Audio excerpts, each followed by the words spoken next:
That trade just made my fucking day. Welcome in, everyone. Thank you so much for tuning in to another edition of the Dynasty Force podcast. Back with you again on another Wednesday. Today is March 3rd, 2021. With me, as always, Billy Brisbane at Getting Bills on Twitter. You heard his joy before, anything else, really. Bill, you want to go in on that real quick and, Oh and man, tell about your happiness to the people? it's rare that you get the excitement about fantasy football in the middle of the winter on the same exact week as NBA All-Star Weekend and 3 title fights on a UFC card. But man, does the NFL find a fucking way, man. Jared Cook just got released. I have all the Adam Troutman across my leagues. I've been scratching my head like, fuck, who am I going to start next year at tight end in some of these leagues? I'm looking at Cameron Brate, Tyler Croft. We're getting real ugly if that Jared Cook release didn't happen. And then on top of that, we flipped over one of the guys that we talked about that's on our trade targets, and we traded away Jameson Crowder for Brian Edwards and a 2022 second-round pick from one of the worst teams in the league. That is what you call a Wednesday in the fucking office working, man. It's been a great day, Rob. I can imagine, dude. I have been in the office myself in a new startup. I invited one of our guests here. Well, actually, you and one of our guests, and you're both not in it, sadly. So we have to wait for Trey to come in to talk about it, and Trey will be in about I want to say 20 minutes or so. Hopefully, he will get back from his doctor's appointment then, or his girlfriend's doctor's appointment, I should say. But until then, it is Bill, it is I, and it is our guest today, Chris Robin, Detroit Beastie, back again. I wish I had a clap track in here for you. No. Listen, for just a second. I'm not trying to be rude. I'm not trying to be a jerk. But Rob, I'm kind of more than a guest here, and I'm not trying to be all egomaniac. I'm like an honor, like I'm in a part of the team, So to keep calling me a guest, I feel like I'm getting put down here, boys. You're basically like Bill and Trey are full-time hosts. You're basically the part-time host. And when we need that nice, extra fourth voice in here, we know who exactly to call.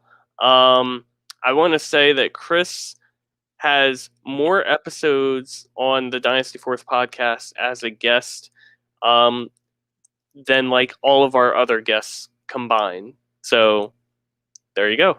Honorary part-time guest host, Thank you. Chris Robin. I'll settle for that. I don't like the honorary title. Let's just call it what it is. I'm just busting your balls. Everyone's in a good mood. The sky is blue. It's like 50 degrees out here and on the east side. And, it's the beginning of March. Normally here in Detroit, it's like 10 degrees and nasty, but it's like spring. Driving around with my sunroof open. Yeah. The wind is normally just making it 10 times worse. Cuts right through you. Yes. I feel that. We got a packed show for you today. We got some news to talk about, some news that Bill mentioned a little quickly, but a little more than that. We have a nice quick question based on a trade, which I think is good that we're going to talk about this when Trey isn't here because it's a trade that Trey made and wanted us to talk about. So he can, go back and listen to our thoughts on it, our unbiased thoughts. We have an upcoming schedule based around free agency that I'm going to break down for everyone. And then we have dynasty debates on this. We have 4 good questions that, I think kind of, have strategic answers, except for maybe one of them, which is like a player comparison. But no, like the others are sort of related to how you want to play in your dynasty league. So I think they will lead to good advice. So I'm excited for that. So let's just get into the show. If you are not following us on Twitter, Dynasty Force Pod is where we're at. If you're not following us on YouTube, Dynasty Force Podcast. All these episodes that are live on Twitter are live on YouTube as well. We're open for comments. We are open for trade advice. We're open for roster advice. We're open for whatever. So feel free to either comment while we're live or hit us on Twitter. As I mentioned, the Dynasty Force Pod. You can hit me at Fantasy Force FB Bill at Getting Bills. Trey is at FF Superflex Guru, and I'm going to offer Chris, because I'm sure he's for the people as well, at Detroit Beastie on Twitter. So absolutely, I pride myself on getting back to anybody who messages me or reaches out. So thank you for that, Rob. I'm glad I could plug you. That's what I'm here for. Let me pull up the exact trade that we're going to talk about here. So the league is 2 quarterbacks, 12 teams, full PPR, and it's a 0.75 tight end premium, 3 wide receiver, 2 flex. So it's pretty deep. 2 quarterbacks instead of the super flex, the 0.75 tight end premium. So it's value to a lot of the positions in fantasy. So the trade is Michael Thomas. MT. I'm going to write this down as you're talking, although you sent it to me ahead of time. Yeah, so I know you've done your notes already, and extra notes never hurt. Michael Thomas, Justin Jefferson, so that's the name. 110 in this 2021 draft. They get back Austin Hooper, DK Metcalf, Calvin Ridley, Henry Ruggs, and the 302. So these are wide receivers core swaps. The whole big core is switching here.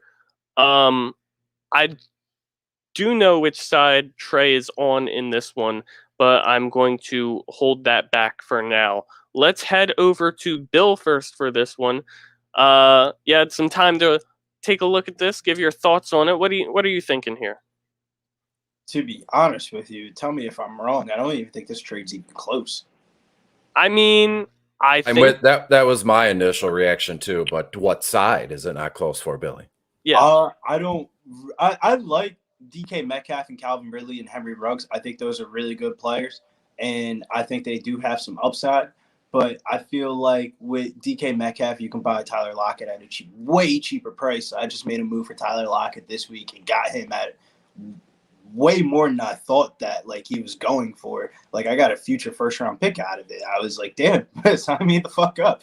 And then with Calvin Ridley, I like Calvin Ridley. And then Henry Ruggs, I'd rather buy Brian Edwards for not even close to the same price tag. I think Henry Ruggs is a little overrated. And I don't really want the 302 in this upcoming draft class unless you're doing something with it. But I know this is a super flex league. So a 302 might give you a little something on it. But I just think Michael Thomas has the upside of playing with either Taysom Hill, where he had a huge target share, or Jameis Winston, where he just airs out the ball and throws interceptions and is like a Madden fantasy quarterback. And then Justin Jefferson is just, I think, a tier ahead of any of these wide receivers that we're looking at in this trade besides DK Metcalf.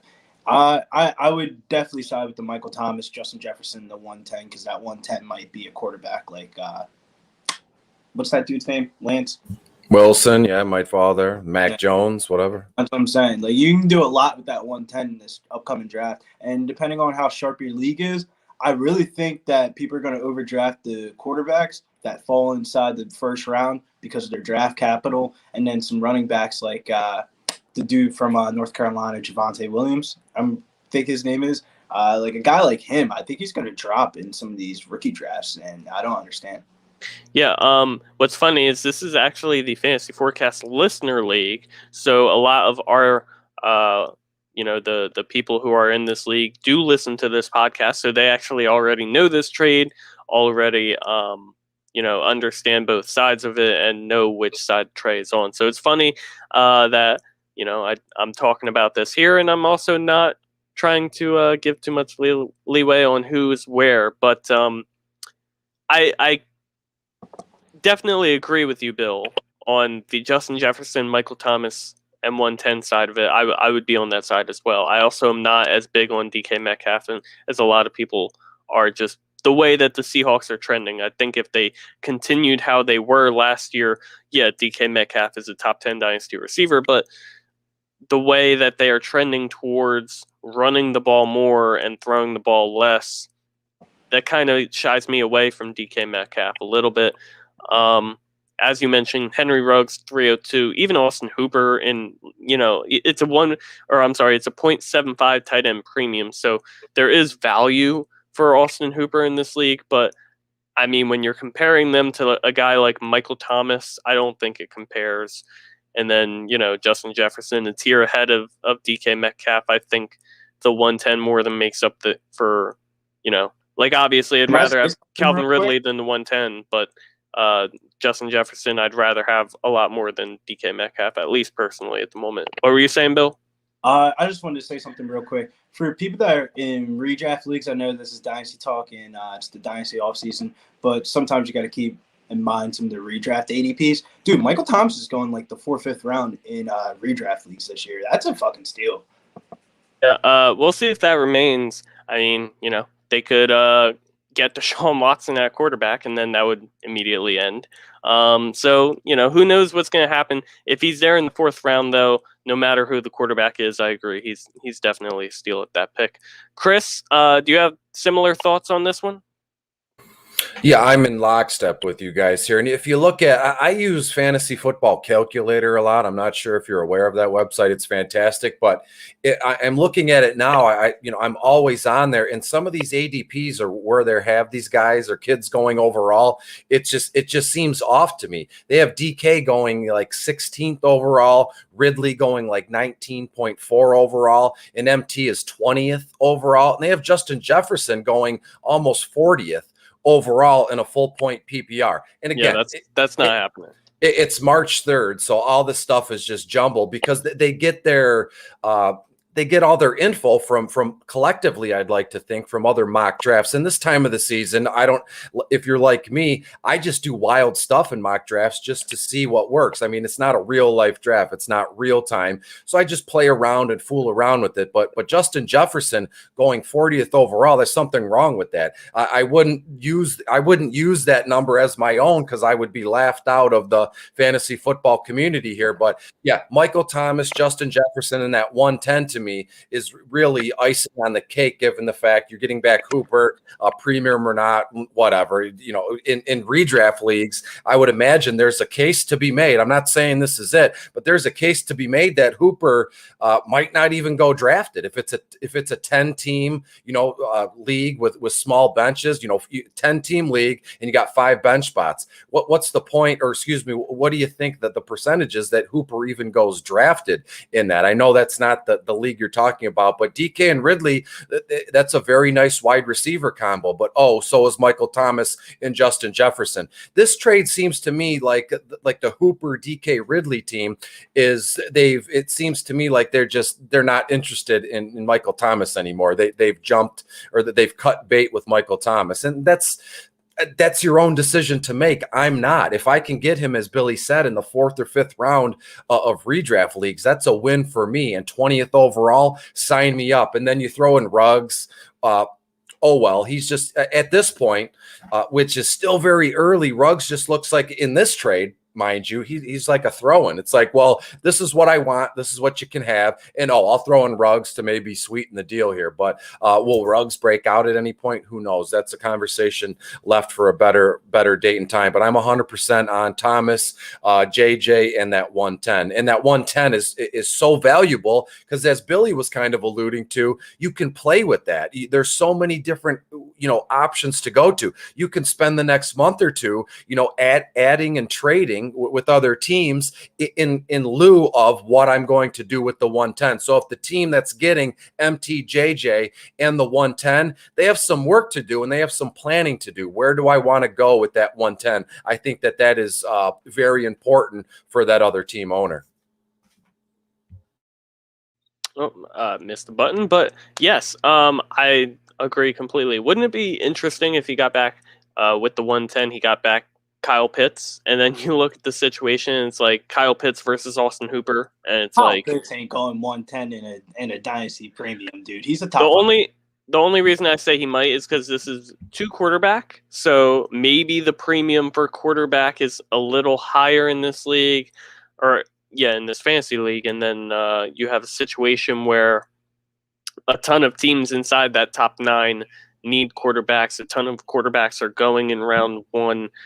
Which maybe, you never know. Rob, I don't have a crystal ball, but in this league that you're talking about, I would imagine that it's going to be Trevor Lawrence, and then it's going to be Justin Fields, and then it's going to be Kyle Pitts. Kyle Pitts will not even make it to the 5th overall. He's going to be 3rd or 4th, in my opinion. Interesting. But real quick, if I may, Time will tell. I've never.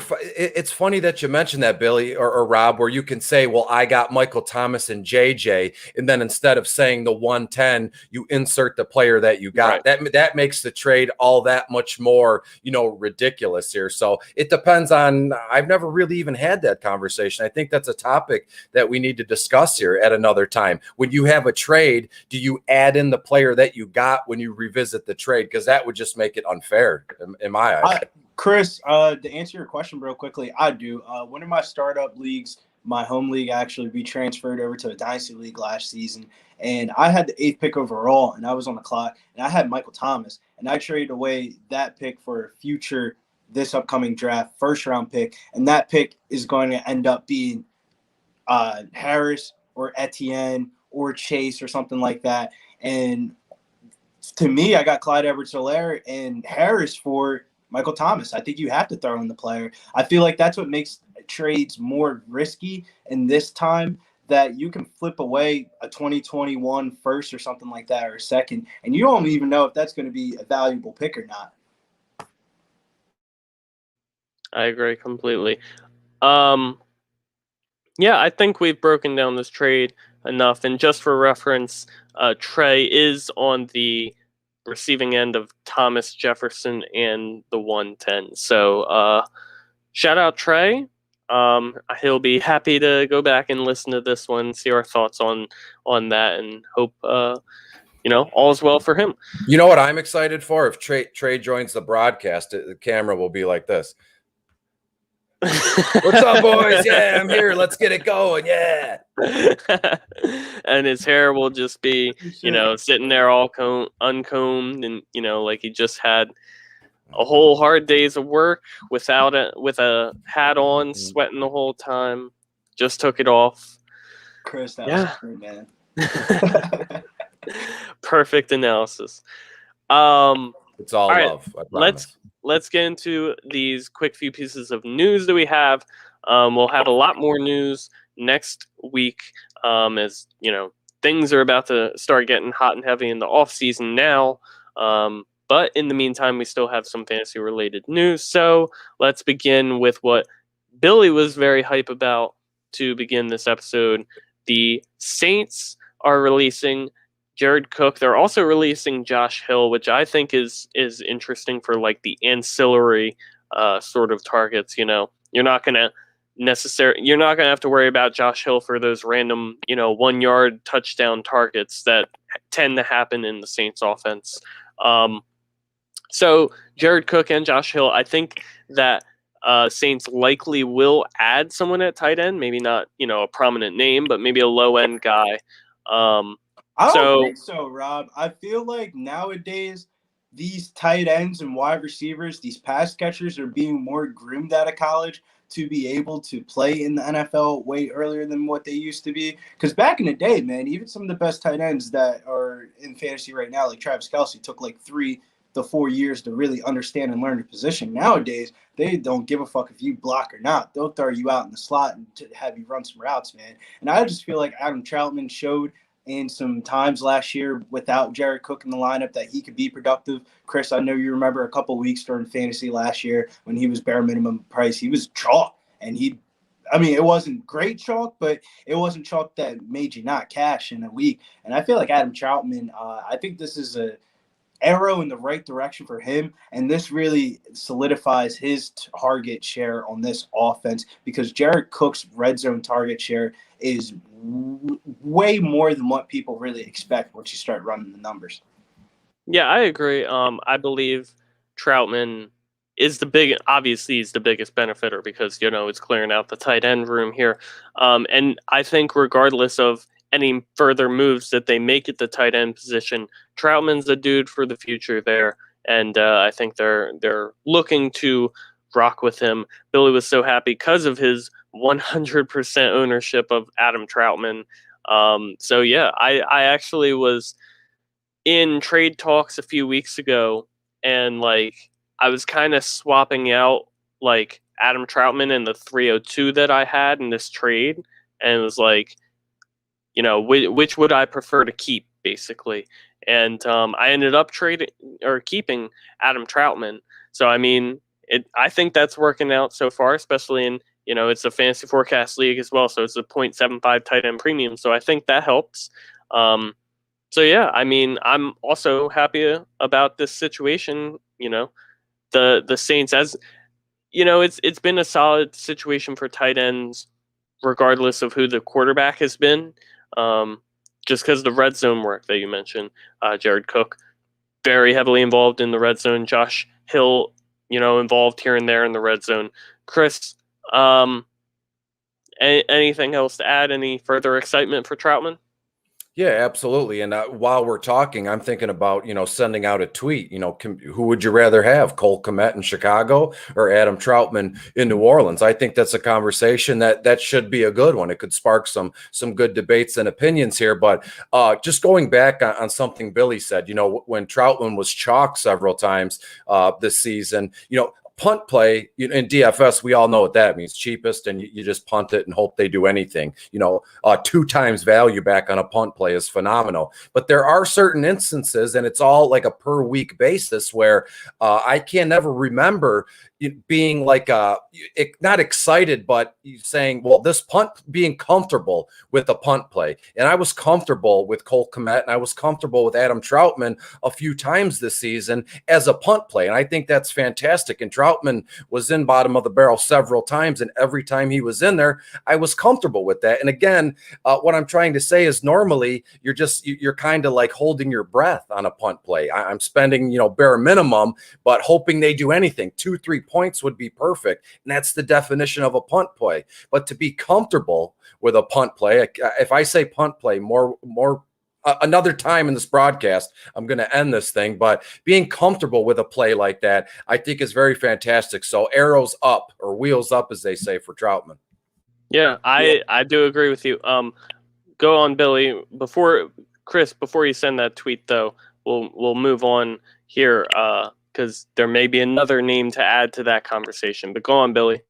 I think for Dynasty Leaguers, I feel like every Dynasty Leaguer, if you want to improve your Dynasty League, like transaction moves and become a little bit more savvy, you should play a little bit of the DFS slates and stuff like that throughout the season, because when you get later into the weeks, or like in some weeks where you have to do injury replacement stuff, some of these guys really do pop up back around the corner in the off season, and it's like these real old dusty guys like Brashard Perryman and Paris Campbell and stuff like that. Like, I've been trying to acquire Paris Campbell this whole entire all season because I remember how productive he was to start off the season and how like secure he made me feel playing these DFS slates and stuff like that. I feel like that's one of the exercises that have really made me become a better Dynasty player.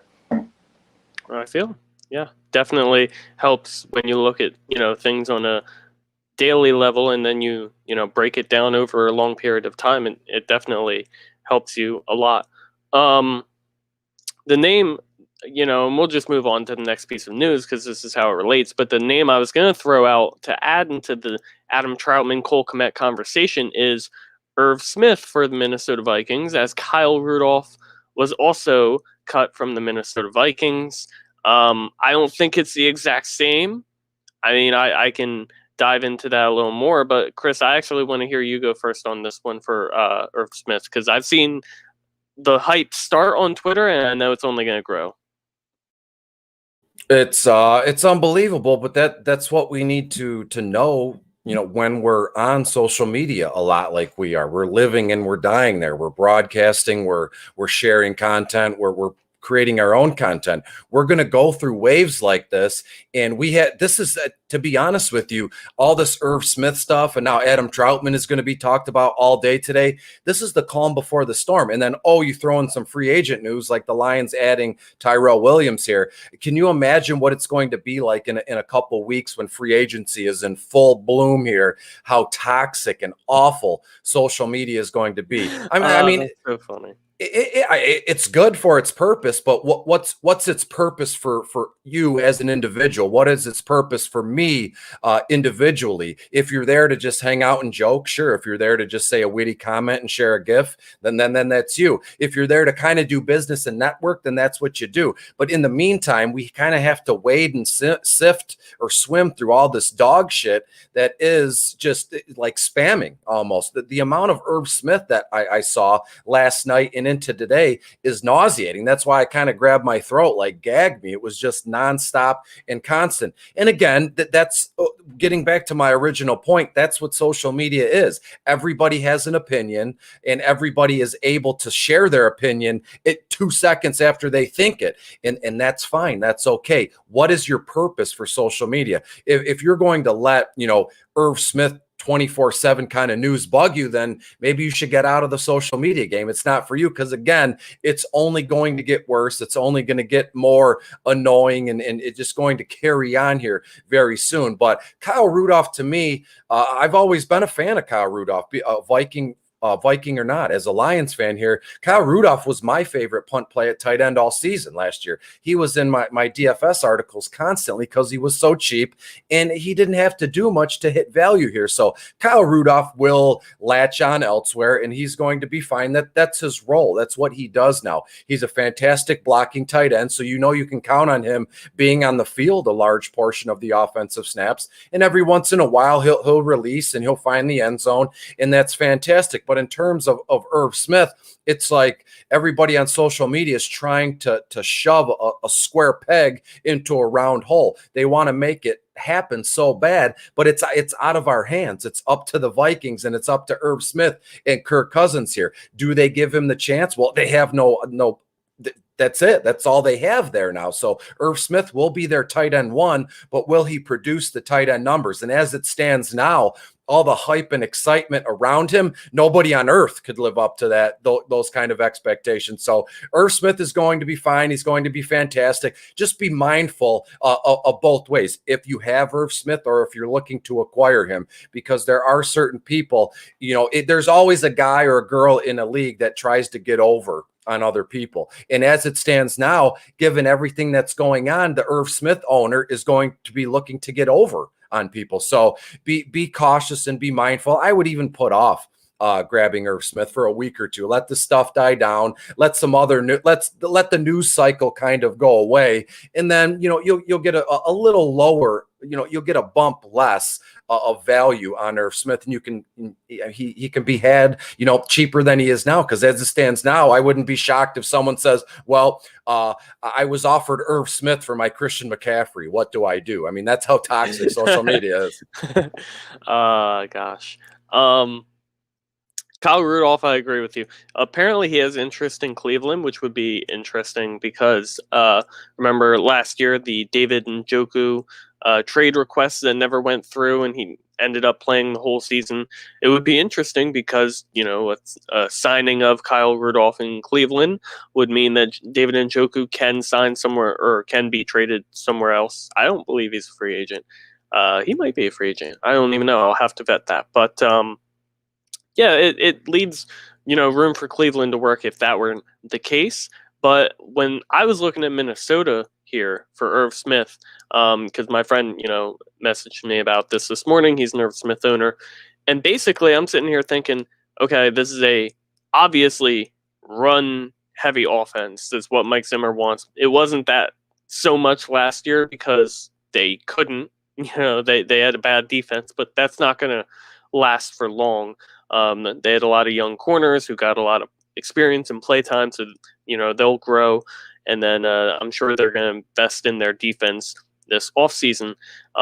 Daniil Hunter, also another great defensive end, was hurt, so I think that the Vikings are only going to become more run heavy. They have one of the best running backs in football in Dalvin Cook, but not only that, they have along with that run-heavy offense, they still have Justin Jefferson. They still have Adam Thielen. And Dalvin Cook also catches passes. So when we say, hype for Irv Smith, we kind of have to temper our expectations because where is he going to be in the pecking order? At the very top, he's going to be third.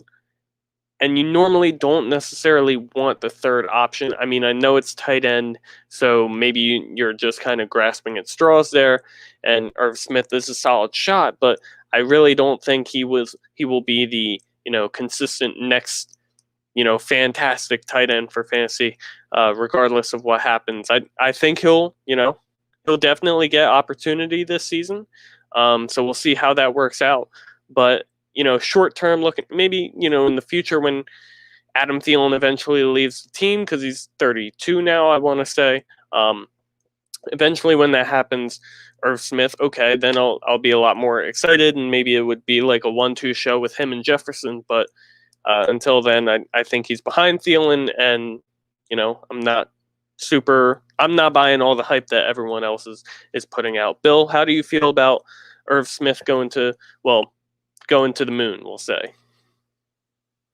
It's a little tilting. It's a little tilting for me because if you look at the numbers of Adam Thielen's red zone targets last year, dude, no way he returns that same exact production off of those targets next year.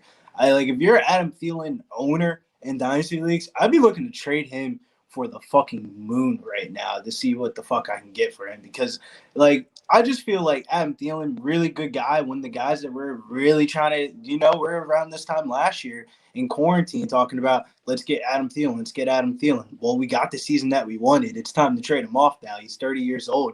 I just feel like Irv Smith is going to contribute in the red zone. And at the end of the day, if you catch a couple touchdowns, especially at the tight end position, you're going to find yourself at the top 8 at the end of the season. And I feel like that's the appeal. It's not really the offense. It's not because Kirk Cousins is an amazing type of quarterback. It's because Adam Thielen's red zone numbers are going to go down. And you take away Kyle Rudolph, Irv Smith is going to be on the field for longer. I think he's a dynasty startup addition that you should look for, but not a guy I'm going to actively try to trade for in my dynasty league, because the guy that has Irv Smith sitting on his bench that whole entire season and now he's inserted in the starting lineup, that dude's not trading him for anything.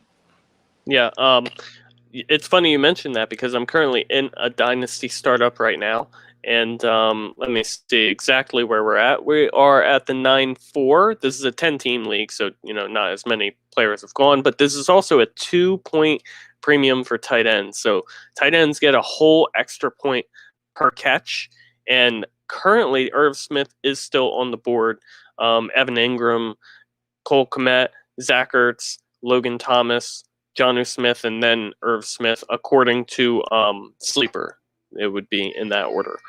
So Troutman's a little further down, Hurst, Hooper, and then Troutman.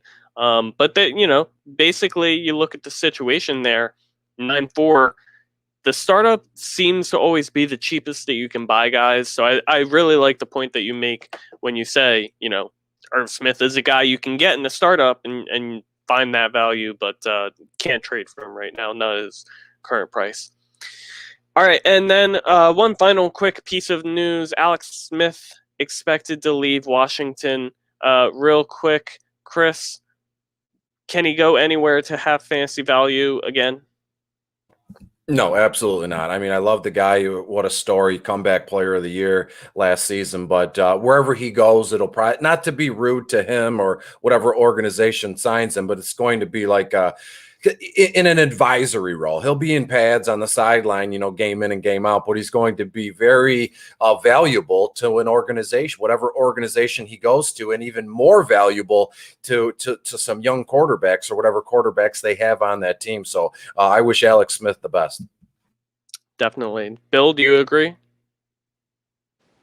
I think with Alex Smith, if you watch that E60, I don't want to say he's an egotistical type of person, but he's playing football for the love of it. And I think he has a plan where he's going to go to one of these teams they either draft a quarterback or get let's say the Colts draft a quarterback or something like that. And Alex Smith is like, yo, look, man, you see what I did with Patty Mahomes? I groomed him up to make him become an NFL-ready quarterback, but he ends up sneaking his way inside the starting lineup, and we're looking at Alex Smith on waivers and stuff like that. I just feel like that's the type of story we're going to get with Alex Smith. I actually seen somebody drop him the day before he got released, and then he got picked up not too earlier this afternoon. And I was thinking, man, I went with Josh Rosen over Alex Smith, and I just feel like that just says the value of Alex Smith. It's funny.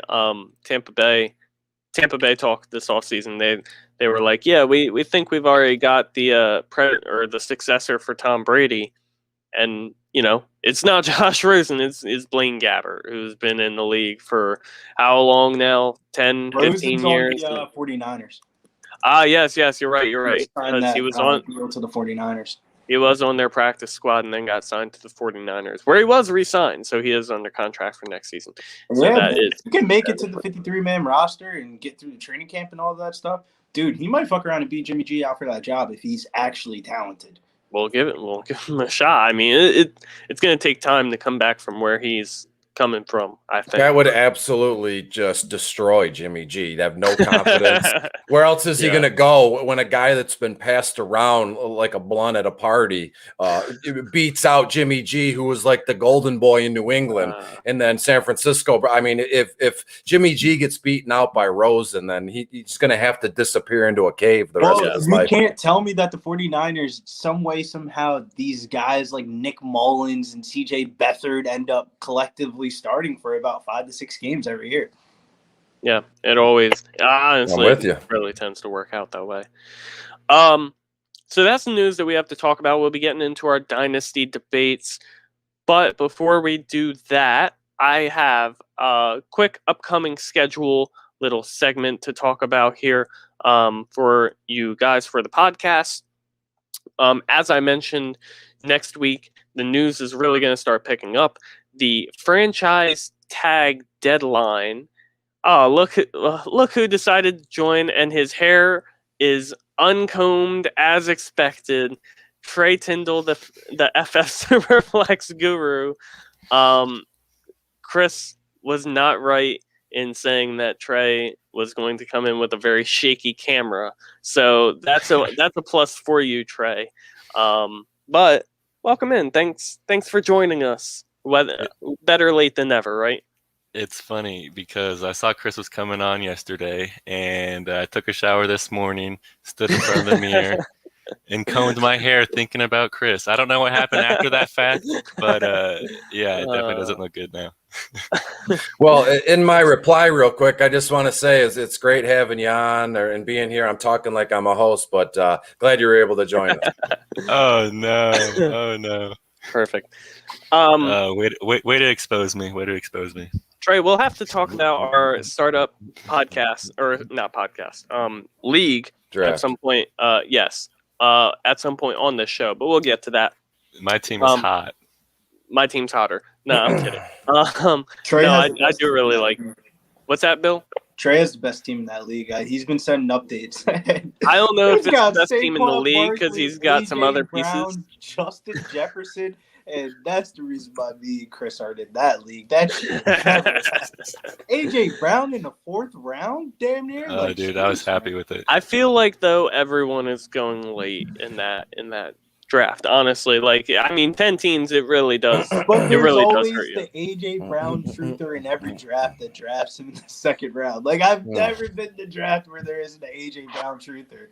No, I don't know how I got Chris Godwin in the 6th or Matt Stafford in the 7th, but enough about the startup. Enough about it, I guess. Let's move on. We'll talk about it. We will talk about it. But for now, upcoming schedule of not only the NFL but also the podcast. So, as I mentioned, March 9th, which is Tuesday of next week, the franchise tag window closes. So we will know for sure who is going to be a free agent and who will not be a free agent, which is just in time for our show next week, Wednesday, which we will have as a free agency prep show where, we'll be walking you through the free agents. We'll be talking about the news of who was franchise tagged, who wasn't, maybe other cuts that are bound to happen. And then after we talk about that, we have the upcoming week where free agency actually gets started on Wednesday, March 17th at 4 p.m. Now, for those of you that know and are here with us now, you obviously know that we podcast at 4:30 on Wednesdays. So that kind of lines up with the peak of free agency. So we're actually going to push that back one day. We're instead going to podcast the week of March 17th. We're instead going to podcast on the 18th at 4:30 instead, because it's just going to be way too hard realistically for us to stay focused on one topic in the height of free agency when all this other news is coming out, and we'll be wanting to talk about all of it at once. It's just going to be too hard. So one day later, we'll be able to have all the news available to us already, and then we'll be able to break it down, and the news won't be coming in so fast and furious that we'll have to change topics every few minutes. So it will work out a lot better for you, for us, for the content. Everything's going to be pushed back one day. It's going to, the podcast will be live on Twitter and YouTube on Thursday instead of Wednesday, and the podcast will be live on streaming platforms on Friday the 19th instead of what would be Thursday the 18th. So, one of these days after we got to slide into DMs, because Twitter just bought out Periscope, and Periscope isn't going to be a thing in about a week. Yeah, I thought it was the beginning of March, which is right now. So right. Something to consider on StreamYard, I know, because when you go in to do a broadcast like this, you can pick, what was it? Yeah, you pick a Facebook group, you do Periscope, which shoots it to Twitter Live. So I haven't looked into it, but definitely need to discuss other options. Right. Definitely. Thank you for that, because this is streaming now on Periscope. But like you said, I don't know how much longer that will go into effect. So something to look into, and we'll keep you updated here on the podcast as always. All right. Let's head into some Dynasty debates, and then from there we can kind of work into our startup tray, if that makes you happy. And then Bill and Chris can be our unbiased, over analytical pieces here. So let's start here with our first topic for the Dynasty debates here, and I'll head over to Billy first here. Let me hear your thoughts on the true value of great rookie wide receivers. This could be beyond this year, because obviously we have a ton of great rookie wide receivers this year. We have Justin Jefferson, CeeDee Lamb, T. Higgins, names beyond that. Before that, we had A.J. Brown, DK Metcalf, names beyond that. Every rookie year it tends to happen anymore that we are getting good rookie wide receivers coming out. How do you process them? How do you, effectively look at them in Dynasty? Because obviously they're young, so, you get a good wide receiver for a long period of time. How do you treat that? Very rarely do I really wake up in the morning in the middle of spring and wake up and watch a bunch of grown-ass men run around in a bunch of T-shirts.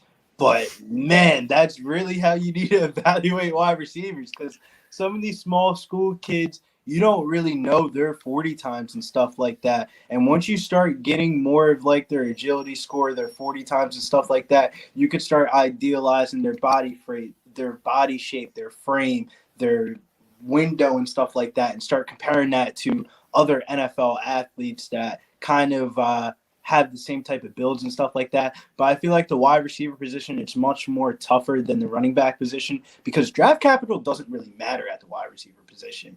There's always some random dude in training camp that ends up popping up and ends up getting like a starting job or something like that out the blue moon. There's so many wide receivers nowadays in like the top 25 of receivers. I keep on thinking about Antonio Brown as a day 3 pick, for example. He just had a really good 40 time, had a pretty good agility score, end up making a starting roster. If that was a running back, dude, that dude isn't seeing minutes until years from now. You know what I'm saying? I feel like at the wide receiver position, you really need to pay attention to the combine, really look at the 40 numbers and stuff like that, and go on like player profile and stuff like that and see how these players are being compared to, because this year's draft class, even though there's a huge drop off between Chase and everybody else, yes, Chase and everybody else, Smith is now on the same tier as him. I feel like this wide receiver draft is pretty deep. You're gonna get a pretty good wide receiver in day 2, day 3. That's going to be pretty productive. There's a lot of old wide receivers that are upcoming free agents that are their roles are going to get replaced this offseason. Yeah, I feel that for sure, Bill. Chris, how about you? I know, Bill referred a lot to the combine and scouting great wide receivers as rookies. Do you try to, get out there and get on it kind of ahead of, them having their great rookie season? I feel like obviously that would be the best and easiest way to get ahead of the hype. Well, personally, getting ahead or falling behind here, it's all part of a cycle. It could be vicious, it could be friendly, whatever. But, guys in our position, we've been watching college football and NFL football for years on end since we were little boys here. So, for us, we haven't skipped a beat. We saw that the kids that are coming in now, wide receiver wise, we've already been watching them for years on end. But if you look at someone who's just getting into fantasy football or just getting into scouted, they're starting fresh from like right now. Let's say they're starting fresh from January 1st. So they have to go back and they have to spend all this time digging in. So after or pre-draft or during the draft, after the draft, fast forward when they're doing startup drafts or rookie drafts, they have to come up with their own process kind of on the fly. Whereas in people like us, let's just say what it is, seasoned fantasy football vets or seasoned DFS players, we know what to look for. We have our own process. And again, my process is probably different from yours, Rob. Trey's process might be different from Billy's, but there is a collective agreement here, what we kind of look for and what we're trying to shoot for. Now, there's plenty of different ways or different strategies in startup drafts or in redraft leagues. And one that I've saw recently, and I'm shocked that I've never really heard of this one, and it might be the strategy number one in terms of building a dynasty team.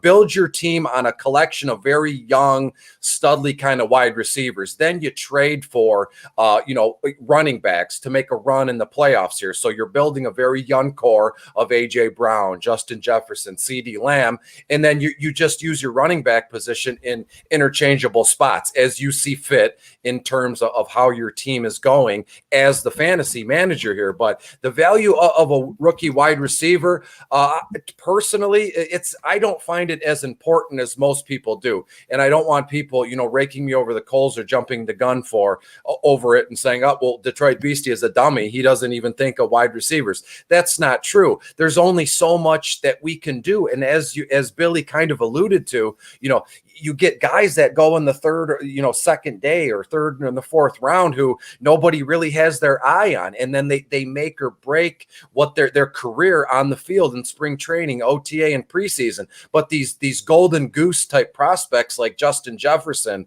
or C.D. Lamb, yeah, you can pencil them in or write it on stone that these kids are going to be fantastic. And then you implement that in your own personal plan of drafting and the way you value players here. So it's all relative here. You don't want to go, side one way, in extreme one way or another. I like to keep it right middle of the road. And if I have to jump left or I have to jump right, I'm able to. But that's my personal process.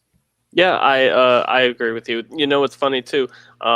T. Higgins is kind of in that boat. He's not necessarily up there with, C.D. Lamb and Justin Jefferson because, number one, Joe Burrow got hurt, kind of knocked things off, but he didn't hit the sort of ceilings that C.D. Lamb and Justin Jefferson hit.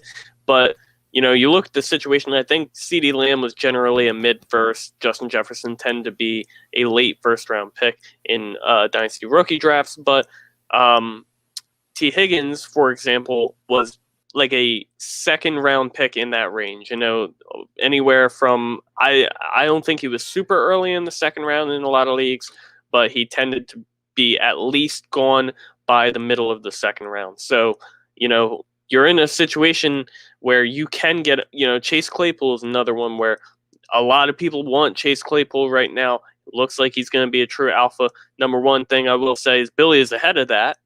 Bill here. A lot of Chase Claypool hype I remember from him last off season before the draft even happened, before he even went to Pittsburgh. So there's that situation. And then there's another, sort of like Chase Claypool, for example. I believe he was a later second round pick, and a lot of that was based around the draft capital because people didn't love him as a wide receiver coming out. And there's different ways to get ahead of it. Now, Trey, you are currently in a Dynasty startup. See how I worked it in there? Is that how you wanted it? Where you have, in the third round, you drafted A.J. Brown. Technically, in the second round, you drafted Justin Herbert. And then, the person who traded for Justin Herbert really wanted him, so he gave you Justin Jefferson and a first, which I think that's a solid deal. At least for you, building at the quarterback position, then you can attack it later like you are now, and you're getting Matthew Stafford.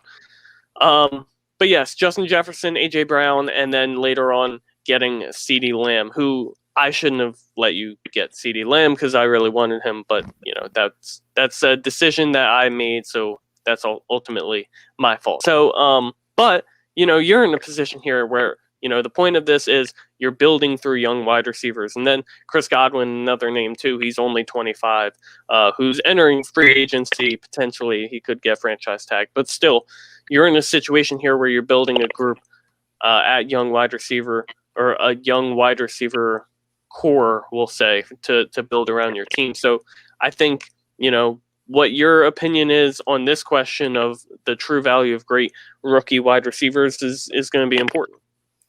Yeah, and that's kind of what my strategy was going into it, is I wanted I wanted a young team. That's why I drafted Barkley. I was going to draft Allen with my first pick, but I drafted Barkley instead.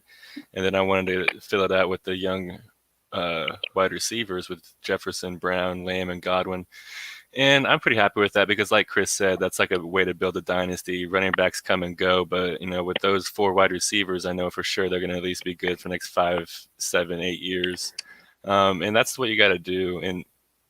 And Brown was a second-round rookie pick, like rookie drafts. Jefferson was a second-round rookie pick drafts. Godwin was a second-round rookie pick. So, there's some value to be had in the second round. So if you have second-round picks, make sure to just throw a flyer out on maybe like Rondale Moore or other wide receivers out there that could possibly turn out to be one of those guys.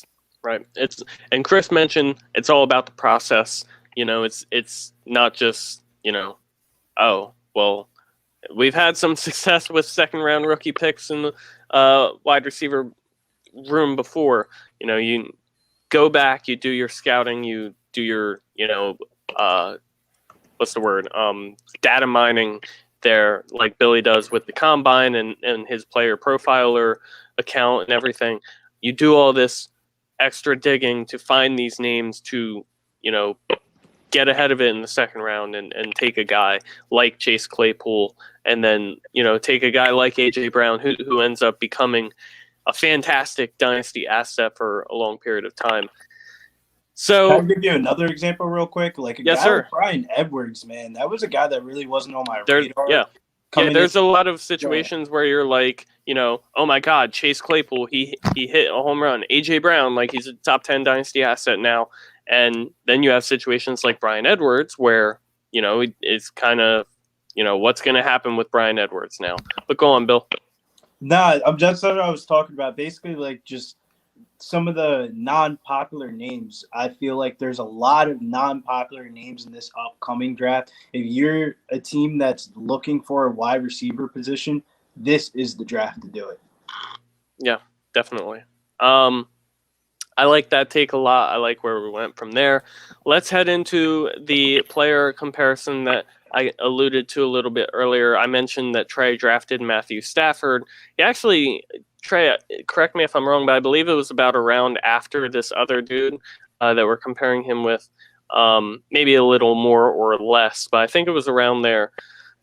kind of around the same age, around the same style of offense here when it comes to low volume for passing, but it's high efficiency for touchdowns and things like that. Just kind of who you would prefer here between the two of, number one, Matthew Stafford and in a new location in Los Angeles with the Rams, and Ryan Tannehill, who is a guy who really has come on since being with the Tennessee Titans. I'll head over to the new Matthew Stafford owner first in Trey and get your opinion here.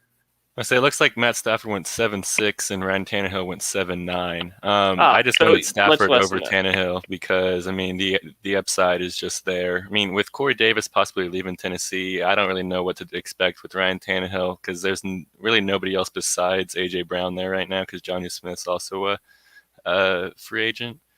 But I would go Matthew Stafford just over the upside. He has Woods, he has Kupp, he has Van Jefferson, Tyler Higbee, Cam Akers. I mean, Ryan Tannehill, he has the rushing upside, but outside of A.J. Brown, there's not really much to offer, especially with Derrick Henry stealing a lot of the goal line touchdowns that Matthew Stafford's probably going to be throwing a lot.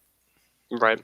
I feel that. And plus, there's also, Marvin Jones to the Rams rumors, which, like he would like to follow them in. And if they added him, as kind of that burner on the outside, that would be an interesting little piece to add to the offense.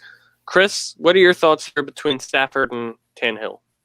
Well, again, I'm the resident Detroit guy, the Detroit Lions fan, and Stafford has always been a fantastic quarterback. He's a good man, and when you look at it, he really has no meaning to what I'm saying here. But Tannehill was sneakily, if I'm not mistaken, QB7 last year, and that has a lot to do with AJ Brown. Corey Davis was fantastic for him, but there's just no way that you can choose Tannehill over Matthew Stafford, given what we've seen from Stafford here in Detroit and what we expect Stafford to do in LA. Now, if you look back through what McVay does, their very young coach, I think he's younger than me, which is unbelievably cool. But McVay he's a player's coach. He will do anything in his power to get said players going, to let said player light up the stat sheet, things along those lines, because he knows, keeping a very tight-knit kind of locker room is very special and it's meaningful. Stafford personally is going to be a top 10 quarterback this season, and I don't think that's even a hot take. I think Stafford has a chance to be a top 6, top 7 kind of quarterback this year. Can you imagine? I hate talking like this, so I'll refrain. I was going to say, well, if Stafford had this, well, he didn't have those kind of players, but Stafford goes to LA. Look at what he has around him. He's got 2 very high-end wide receivers in Kupp and Woods. Tyler Higbee is whatever. Stafford's never had a stud running back, let alone a collection of very serviceable running backs like Henderson, to kind of spell Akers if need be. So Stafford is going to be huge this season. And again, I'm not saying that I don't like Ryan Tannehill or Ryan Tannehill is awful, but what Stafford's going to do this season is going to be unbelievable. It's going to be fantastic. He's going to have his fire is relit. He's finally at it. All he's ever known is the Lions, and he's known as a shit ran organization who kind of just suppresses talent for God knows what, just for ticket sales and merch. I don't know. But Stafford going to LA arguably is probably will be one of my favorite free agent ads of the offseason or trades, let's say here. So Stafford over Tannehill, and I don't find it close. And when I say I don't find it close, that's nothing personal. That's all just my opinion, and I did my best to kind of give you why. Interesting. I think it's, kind of a similar style offense because I think that the Rams are going to rely heavily on Akers and, Spell Henderson and Malcolm Brown here and there. I don't think it's just going to be kind of like the Matthew Stafford-led offense. Just like Tennessee, they rely so heavily on Derrick Henry instead of Ryan Tannehill. But when they need Ryan Tannehill to throw the ball, he's effective. And when they need Matthew Stafford, and an off-play action, obviously, for Tannehill, and run the football himself. But Matthew Stafford, same thing. Off-play action, he'll be effective. When they need him to throw the ball, he'll be effective. I think collectively, too, the Rams in their current situation, they could definitely win a Super Bowl if they make the right moves. when it comes to fantasy, it's interesting because, I mean, you got to look at the move. Like Trey mentioned, and this was a good mention here with Corey Davis and Jonnu Smith both being free agents. Who knows exactly what is going to be around A.J. Brown? They already cut Adam Humphries as well in Tennessee. So they really don't have a ton of good options at the wide receiver position in Tennessee. Khalif Raymond, I think, would be the next up wide receiver, and he's probably unowned in a ton of leagues. So you look at that situation versus Robert Woods, Cooper Kupp, Tyler Higbee, Cam Akers can catch the ball well. Darrell Henderson can also catch the ball. Van Jefferson potentially in the market for a free agent wide receiver. The situations are, obviously vastly towards Stafford.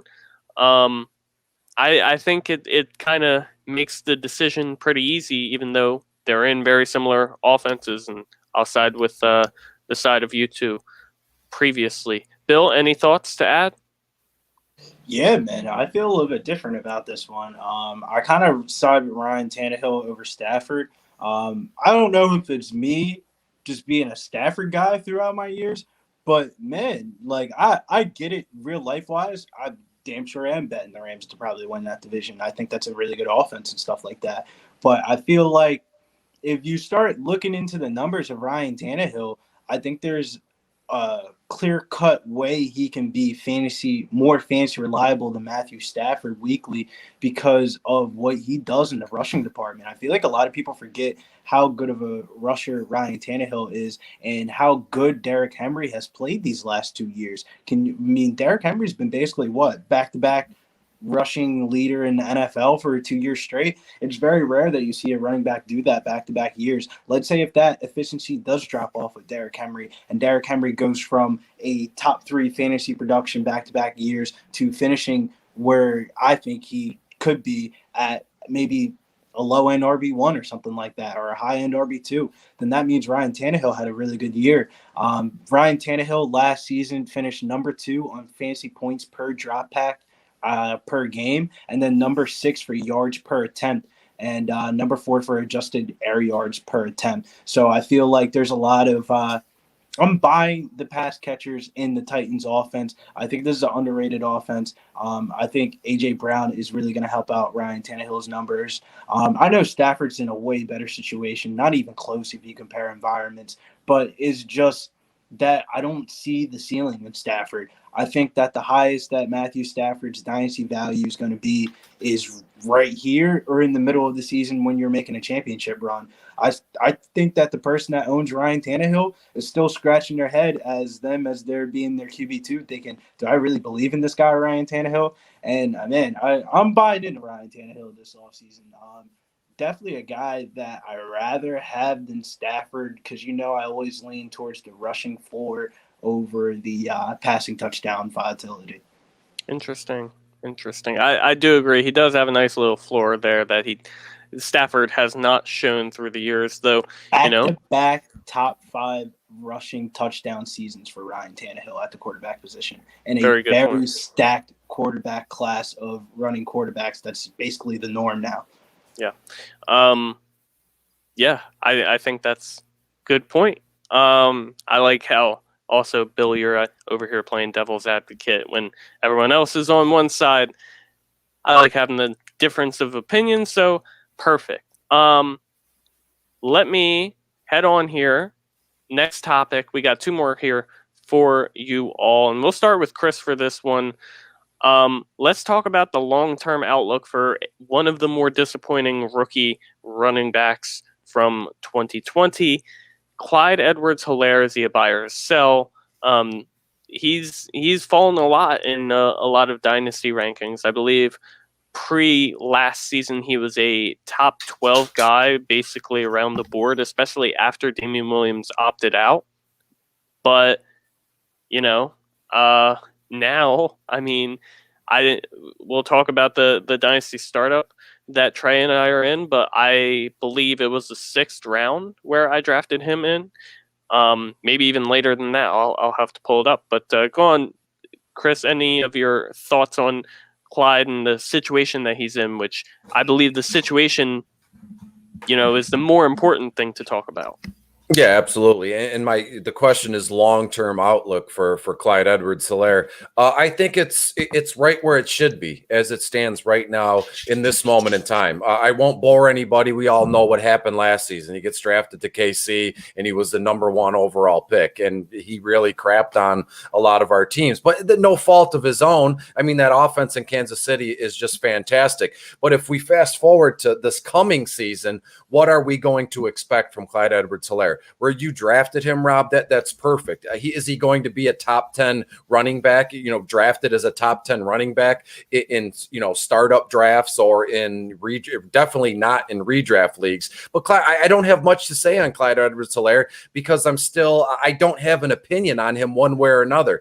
And in terms of buying and selling players, again, it's all relative to the situation. And it's two sides of a coin. If you have Clyde Edwards-Helaire, you hold him unless someone comes along with like an earth-shattering offer. And if you're looking to acquire him, he can probably be had cheaper right now than obviously at the start of the season here. So again, it's all relative in terms for the Clyde Edwards-Helaire owner. Personally, I'm going to hold him and just wait it out there because what he can do in that offense and the upside of Clyde Edwards-Helaire is just you're just not getting that kind of value for him right now, if that makes sense. So I'd rather hold and just let him, figure things out, or let Kansas City figure out how to use him on my bench or even in my starting roster here. So to me, he's a hold, but I'm also looking to buy, I guess. Interesting. Let's shoot over to Trey here. Trey, I mentioned incorrectly, I might add. It was a 5th round pick, but it was a late 5th, so kind of close to 6th round for Clyde. But Trey, actually 2 picks before you took Antonio Gibson to pair with Saquon in that startup. And it's funny, when you look back last year in one quarterback leagues, it was either Clyde Edwards-Helaire or Jonathan Taylor for the 101. And now back then also for Antonio Gibson, he was kind of like a mid-second round pick, and not a lot of people were seeing the hype for him for the long term. But now we're in a situation where they're basically back-to-back in everyone's rankings. They're going back-to-back in startups, and Gibson is ahead in a lot of those situations. So the fall for Helaire has been pretty far. But what are your thoughts on him and the long-term outlook for him, Trey?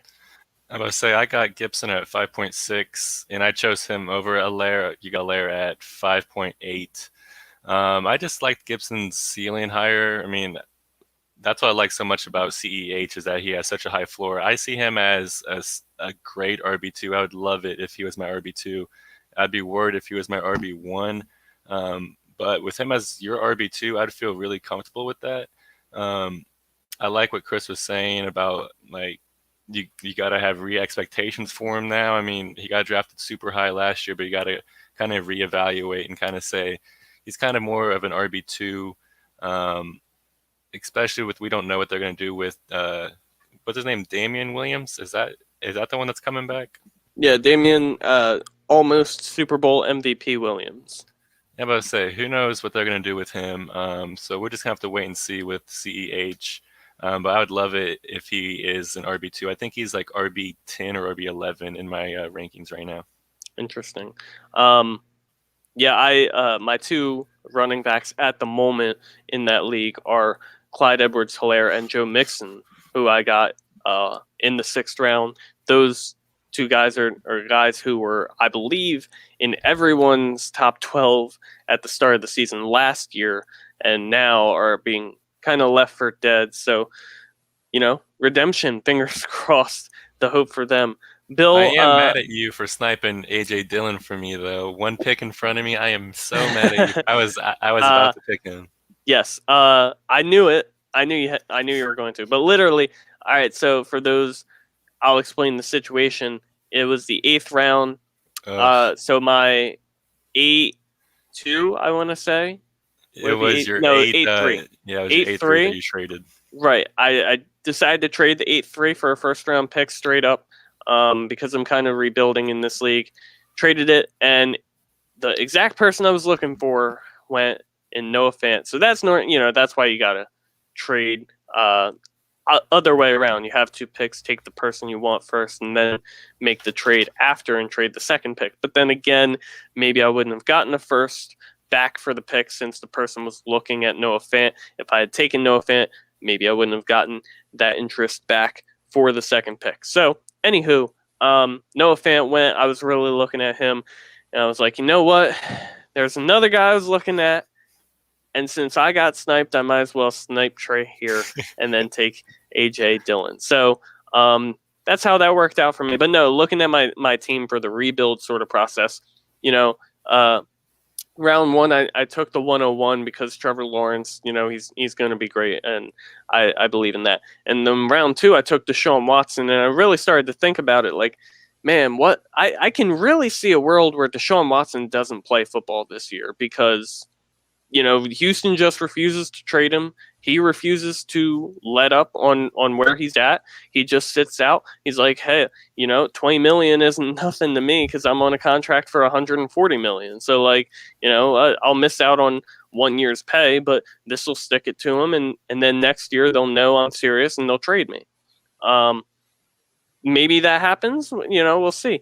But that's kind of my pessimistic look towards it. So I said, all right, I'll look towards that in this Dynasty startup. I'm not going to play for 2021. I'm going to play for 2022. And Chris, you're waving kind of at the dog, at Trey's dog. I didn't even see Trey's dog. Yeah. I was more focused on Chris and his waving. Wow. No, I'm out of here. That's what I was doing. I was waving at Trey's puppo. Doggo. But yeah. So I thought Clyde, Joe Mixon, A.J. Dillon. Oh yeah, you're ruining the podcast, Trey. I see his little tail in the background. But those 3 running backs, I think they're more of long-term assets, especially A.J. Dillon. I think Aaron Jones gets franchise tagged and stays in Green Bay. And then long-term, A.J. Dillon is someone you'll want. And then, and I've, also drafted, like I said, the 101. I also drafted the 102. I've also traded for 2 extra 2022 picks. So definitely planning for the future in this draft to run it through a bit for me. And then Trey, we've run it through a bit for him. He's got the setup. So we'll see. I think it'll be fun for me and him to compete. Long term, we're in the same division. I'm the Black Billy Panther. For not joining. Yeah. And Chris, I sent the invite to Chris over too, and he said he's maxed out. So he got us too. Hey, the less sharps in it, the more fun we got, I guess. Let's round it out here. Final topic of conversation. This one really is strategic here. And I'll head over to Bill first here. When do you think you should actually be selling your high-end running backs? So let me, throw some names out there. Ezekiel Elliott, I'm not going to say you should be selling him right now because the value on Zeke is at an all-time low. But then you got guys like Dalvin Cook, Alvin Kamara, Derrick Henry, guys who are very valuable right now still in fantasy, guys that people will still pay for as top 5 backs, guys who, could fall off the cliff sometime soon. So when should you take advantage and try and sell these high-end running backs? Yeah, I'm going to combine both of my answers into one because I got to head on out of here because you forgot to ask me about my Clyde Edwards-Helaire thoughts. First, you're going to start off with Clyde Edwards-Helaire. I feel like he is the most undervalued rookie running back from last year that isn't really talked about, dude. If you looked at his weighted opportunities and his game script scenarios compared to his actual productions, you'll see the reason why Clyde Edwards-Helaire is a buy, and you should be trading for him, drafting him, finding a way to put him on teams in the 4th round of drafts and stuff like that. Dude, he finished number 5 at plus 2.88 game script. One of the stats that I really like to look at for the running back position is game script scenarios. How many times is your team going into the red zone? How many times are you able to score? Because the running back is one of the positions that are really relied on by the quarterback and how good your quarterback is. And we all know that Patrick Mahomes is by far one of the best quarterbacks in the league by a wide margin. And then the number one thing, the reason why I think Clyde Edwards-Helaire is the reason, he's the number one trade target in all Dynasty leagues, is draft capital at the running back position is the most underrated thing in Dynasty evaluations at the running back position. And that's the reason why it's tied into my second answer.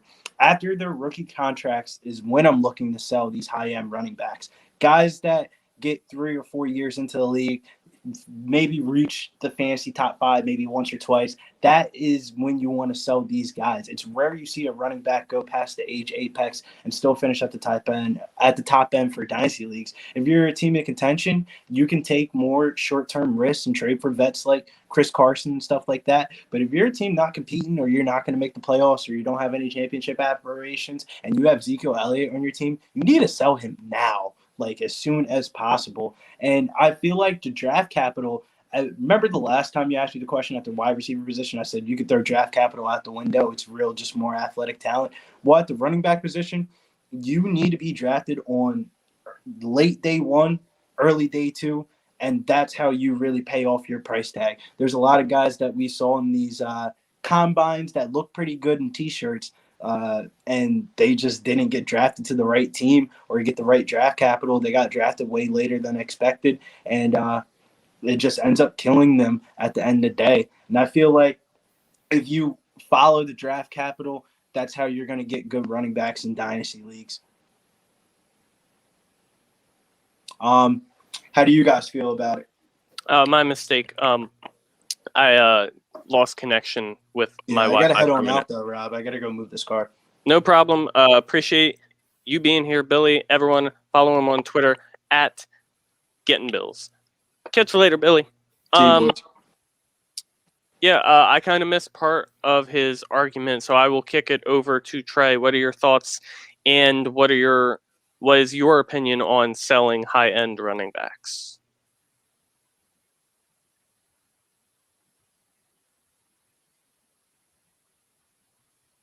Also, Trey, if you are talking, which I think you are, I cannot hear you. Sorry, I was on mute. There we go. I say I agree with whatever Billy was saying completely, because I try to sell whether it was Derrick Henry or Dalvin Cook as soon as they sign their big time contract after their rookie deal, because that's whenever their value gets bumped up immensely.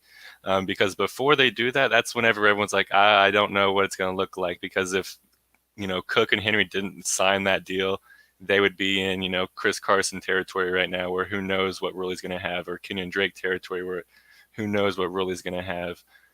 If they could sign that big term deal, I'd look to sell them, because I always like to be a year early than a year late, because you're not going to, I'd rather get all right value back now than be able to sell, Zeke Elliott next year if he has another bad year for a mid-second round pick.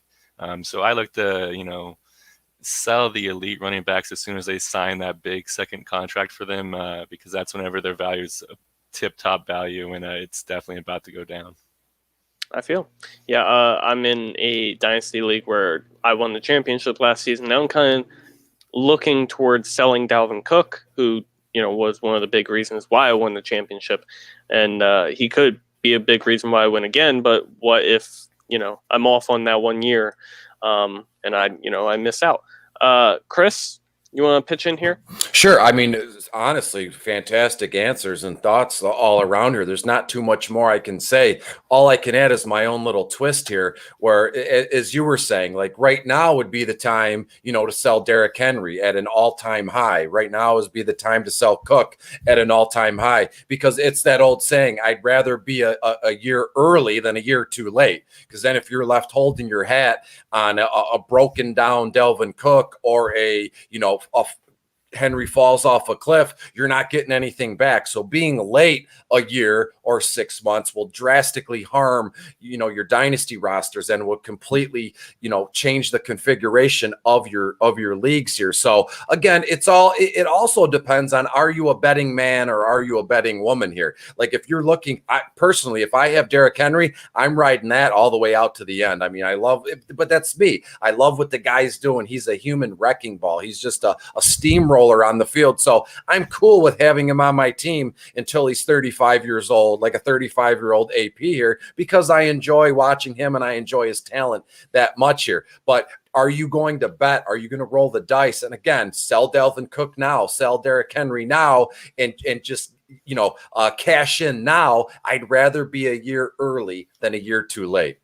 Yeah, I'm about to say I completely agree with that because I have seen a lot of orphans this year that have Todd Gurley on them, and I have a lot of leagues my own that have Todd Gurley just sitting on the bench there because 2 years ago you could have traded Todd Gurley for the world.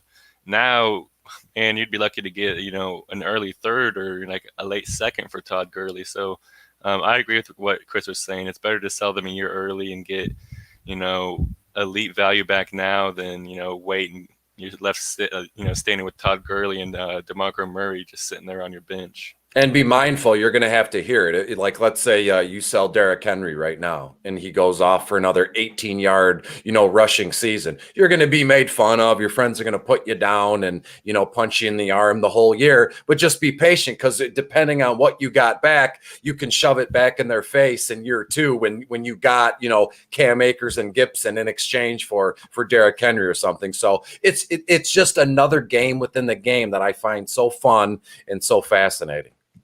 Definitely. I want to point two things out within that. Number one, as far as the friends coming back to get you, this is a lot more fast paced, and it was also redraft, so it's not exactly the same thing. But last season, I know I traded George Kittle and Tyler Lockett in order to get back DeAndre Hopkins, Dallas Goedert, and DeAndre Swift. It was more for the upside of Swift and thinking that if he was going to be great, he would, take me home. Obviously, a few weeks later, George Kittle got hurt, so that kind of screwed up the value of things. But that week, the week after that trade was the big Tyler Lockett, 3 touchdown, 250-yard Sunday night football performance. And man, did I hear it through that whole game. Like, wow. Like, Rob's sitting here not knowing his own shit and not knowing, trading one of the better wide receivers in the league. From that week on, Lockett really didn't do anything. Like I mentioned, Kittle got hurt. That's, incidental. It's not something I was planning on, but still, from there, that automatically became, after that first week, it was just, green grass ahead of time, and it was one of the best trades I could have made, and no way I would have made it to the championship for that league had I not made that trade. So that's one instance of, don't let your friends get to you because trust your process more than the trade. Another quick example, I actually traded for Dalvin Cook preseason last year. Basically, the trade was Antonio Gibson and 2 firsts for Dalvin Cook. And like I said, it carried me to a championship and I won it. So I'm happy with the trade. But, for him on his side, he was hearing it a lot, preseason, because like I mentioned, Gibson, he's good now, and we all acknowledge that. But the hype around Gibson last season, I believe this was after Adrian Peterson was cut, so maybe it was a little higher then.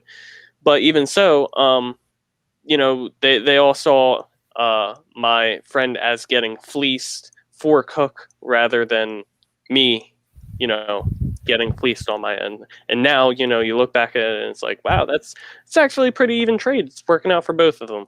So there's situations plenty that, it works out for both guys.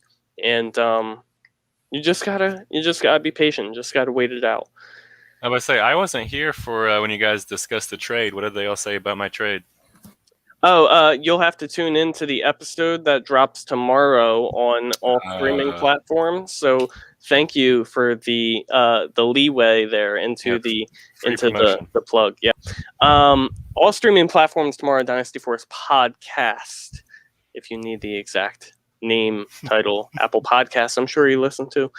We are there. You can leave a review. You can subscribe. You can, check us out.